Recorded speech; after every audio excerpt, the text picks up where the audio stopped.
इस्लामपुर ग्राम पंचायत की पहल पर सोमवार को राज्य सरकार की जन केंद्रित परियोजना हमारे मोहल्ला हमारे समाधान का आयोजन किया गया। इस्लामपुर पंचायत के अंतर्गत आने वाले 3 बूथों के निवासियों ने कठलबाड़ी प्राथमिक विद्यालय में आयोजित इस कार्यक्रम में भाग लिया। बताया जा रहा है कि प्रत्येक बूथ के निवासियों ने अपनी विभिन्न समस्याओं को उठाया। स्थानीय लोगों ने क्षेत्र में सड़क, पेयजल, बिजली और स्वास्थ्य सेवाओं सहित कई मुद्दों पर शिकायत की। इन तीनों बूथों के ग्राम पंचायत सदस्य भी उपस्थित थे। पंचायत प्रधान के प्रतिनिधि ने इस कार्यक्रम को मुख्यमंत्री का जनोन्मुखी कदम बताया।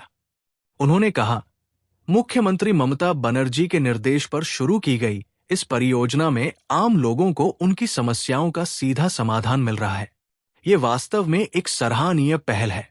कार्यक्रम को लेकर आसपास के क्षेत्र में काफी उत्साह देखा गया।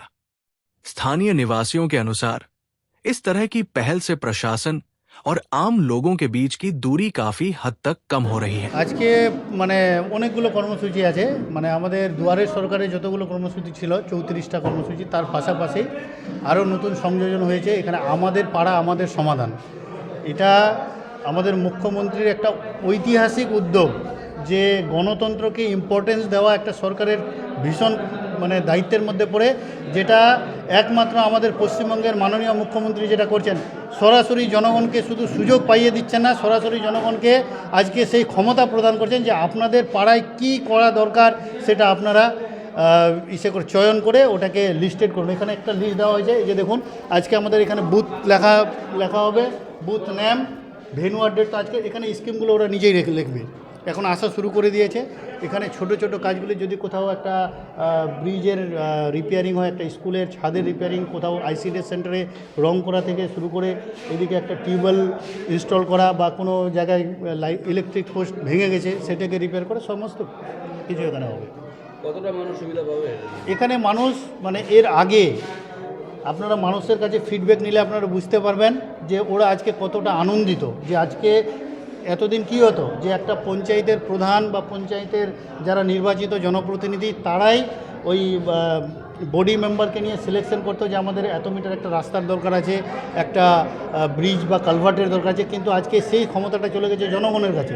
আজকে জনগণকে সেই ক্ষমতা প্রদান করেছে আমাদের মুখ্যমন্ত্রী, যে আপনার পাড়ায় কি সমস্যা আছে সেই সমাধানটা করার জন্য আমরা রেডি আছি, আপনারা জানান আমাদেরকে। তো এতে জনগণ অনেক উপকৃত হবে। আমি বলবো যে গণতন্ত্রকে সম্পূর্ণরূপে রূপায়ণ করার জন্য এর থেকে ভালো শিবির আর কোথাও হতে পারে না। তো আমি আরেকবার আপনাদের মাধ্যমে আগামী দিনে আমাদের যতগুলি শিবির আয়োজন করা হবে, সেই শিবিরে সবাইকে আসার জন্য আমি আহ্বান করছি, আর সবার হয়ে আমাদের মানবিক মুখ্যমন্ত্রীকে ধন্যবাদ জ্ঞাপন করছি। বলছি যে কতগুলো বুথ নিয়ে হচ্ছে আর এই মানুষগুলোর সমাধান কবে করা হবে?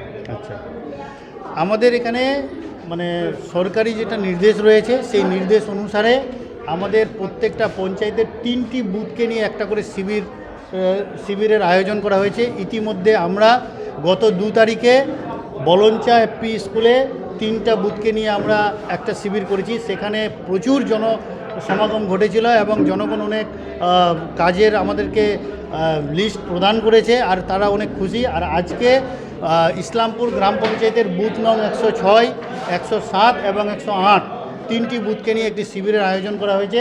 বৃষ্টি হচ্ছে, তবু দেখেন জনগণ এখানে আসছে, জনগণ খুব উৎসাহিত। এই টাইপের কাজে জনগণ সবাই আসছে, আর জনগণ অনেক উপকৃত হবে। আমার নাম হচ্ছে অভিজিৎ পাল, আমি ইসলামপুর গ্রাম পঞ্চায়েতের প্রধান শ্রীমতী অসীমা পালের হাজব্যান্ড।